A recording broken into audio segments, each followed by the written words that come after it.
Start हाँ sir BMC TV Odia तरफ आपको स्वागत। आज जो आम वन डे सेमिनार प्रोग्राम थिला जोग संपर्क में कौन केमती कहे आप परिचय प्रदान। वरिष्ठ योग शिक्षक ढेंकानाल जिला निर्मल चंद्र साहू एवं आमर योगर प्रचार प्रसार संपूर्ण भाव में सारा भारत नुहे सारा विश्व में बढ़ी चली। तेणु प्रत्येक क्षेत्र क्षेत्र गली महला प्रत्येक व्यक्ति भितर योग प्रवेश करीगला। तेणु योग द्वारा डायरेक्ट और इनडायरेक्ट भाव में साध्य और असाध्य रोग लोक मुक्त है।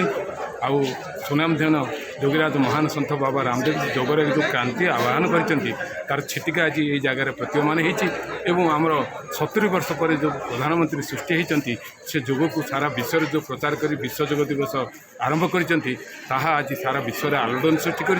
तेणु ताहा हूँ आमर ऐतिह्य योग हूँ आमर परंपरा। आम भारत हूँ एक आध्यात्मिक देश। योग हूँ एक आध्यात्मिक विद्या एवं शरीर को सुस्थ रखा योग दरकार। तेणु योग को करने को हेले सुस्थ शरीर दरकार। शरीर माध्यम खलु जन्म साधन यह योगी महाऋषि मैंने कही। ओम प्रणाम।